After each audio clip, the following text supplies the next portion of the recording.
Hello, friends. So I'm back here with my continued obsession on the nature of reality and the fabric of space-time and the theater of space-time and causality.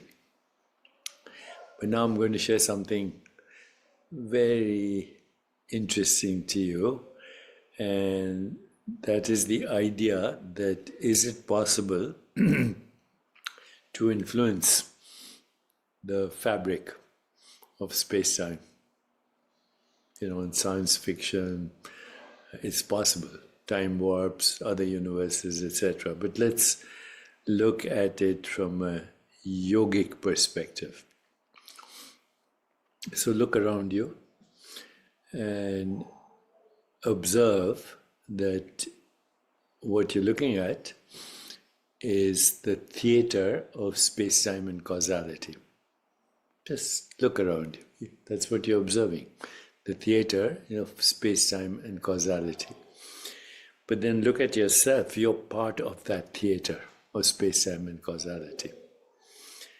And that theater is engulfed by infinite space. Right? My body is engulfed by space. The room I'm sitting is engulfed by space. And that space goes all the way to the cosmic horizon and engulfs everything. In a sense, space is the eternal witness of everything that was, is, and will be. But then let me ask you another question. What is it that allows you to have the experience of space itself? What is it that allows you to come up with the concept of space and then of time? As Einstein showed, time is relative depending on the location you're in space, but also how you're moving and the gravitational field, etc., etc. Don't need to go into details, but what is it that knows space and time? What is it that knows anything? What is it that knows I have a body? What is it that knows I have a brain? What is it that knows that those books are behind me? What is that? And so what is it that knows even space-time? And that, obviously, is consciousness. And if I understand that consciousness is non-local, non-local means has no location in space-time, because space-time is an experience in consciousness. If I understand that it is non-local, that it is eternal and beyond the constraints of space-time, then this aligns with practices in yoga like Dharana, which is focused awareness or concentration, Dhyan, which is meditation, and Samadhi, absorption or resolution of the subject-object split. Then these practices allow us, Dharana, Dhyan, Samadhi, which are the last three limbs of yoga, allow us to transcend the limitations of the mind and access higher states of consciousness.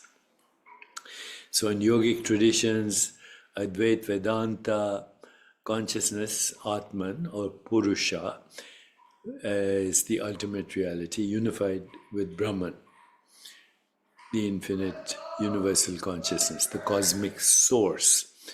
And this source is not bound by duality such as space-time or causality, but it exists as a singular infinite field of consciousness or awareness.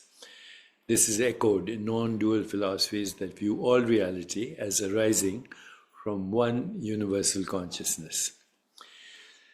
So, as we progress from Dharana, which is focused awareness, through meditation, ultimately to Samadhi, as outlined in Patanjali's Yoga Sutras, then we should be able to transcend mental fluctuations and enter states where the perception of space-time and causality dissolves. In deep sleep and beyond, but in deep states like Nirvichara Samadhi. Nirvichara Samadhi means samadhi or transcendence, where subtle energies, which are in Sanskrit, they are called tanmatras. Subtle energies called tanmatras and cosmic principles called mahat in Sanskrit are perceived. So in Nirvichara Samadhi, you can experience subtle energies, tanmatras, and cosmic principles. And that state reveals the interconnectedness of an entanglement of all phenomena, allowing insights into the original source of thought, the origins of thought, and also the origin of form.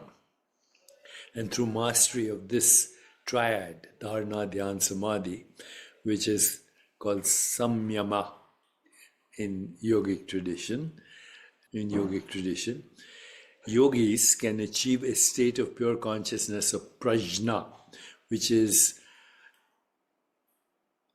where we are granted the siddhis, extraordinary abilities such as perceiving or influencing the fabric of reality itself. This is not manipulation in a physical sense, but a profound alignment with the underlying principles of existence. So these practices reflect a shift from dualistic perception, subject-object separation, to non-dual awareness, where distractions between self and universe dissolve. And by accessing this state, one can align with the timeless unity underlying all existence, and then we can experience causality not as linear but as an entangled, interconnected whole. So when we get to this level, by transcending mental constructs through dharana, dhyan, and samadhi, we can access a state where space-time and causality are no longer limiting factors, but a part of our infinite continuum. So when we get there, then we should be able to actually influence our experience of space-time and causality. So non-dual awareness transforms our perception of space and time by dissolving the subject-object duality that structures ordinary experience. And in this state, space and time are no longer perceived as independent, linear constructs, but as aspects of a unified, boundless field of awareness. And here, there can be an understanding of the key influences of perception. Timelessness and spacelessness. Non-dual awareness is a placeless space or timeless presence, where distinctions like past, present, and future dissolve. In this state, experiences arise and subside effortlessly, where there is only here and now, which is beyond localization or temporal progression. This is a unified field of awareness, and non-dual awareness acts as the background context for all phenomena. Think of a mirror reflecting objects without being affected by them. Simple. Think of a mirror which reflects objects without being affected by them.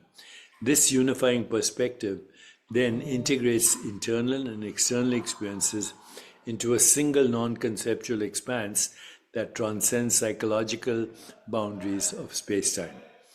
So here there is absence of conceptual constructs. The mind ceases to impose conceptual frameworks such as cause and effect, or spatial separation, on reality. Instead, phenomena are experienced directly as expressions of the same underlying awareness, free from categorization or representation. So there's collapse of linear causality. The perception of causality shifts in non-dual awareness. Events are no longer seen as sequentially linked, but as co-emergent within a timeless field, emphasizing interconnection rather than linear progression. So in essence, non-dual awareness reveals space and time not as absolute realities, but as constructs arising within consciousness itself. This shift allows for a direct experience of existence as boundless, timeless, unified. So this is a place where we can influence our experience of what we call the fabric of space-time and causality. Space-time and causality. And then it can cause a shift into other dimensions of space and time, which are not available to us in ordinary state of consciousness. And these other dimensions are called lokas. Lokas is a Sanskrit word which means location in space-time, but looking at space-time as a construct, illusion in a certain waking state of consciousness. In my next video, I will relate these subtle energies, tanmatras, and cosmic principles to some modern ideas such as quantum constructs and modern cosmological constructs. Stay tuned. Do you want to be a Siddha? Do you want to be able to navigate the different realms of space and time? Well, there's a course coming up. Stay tuned.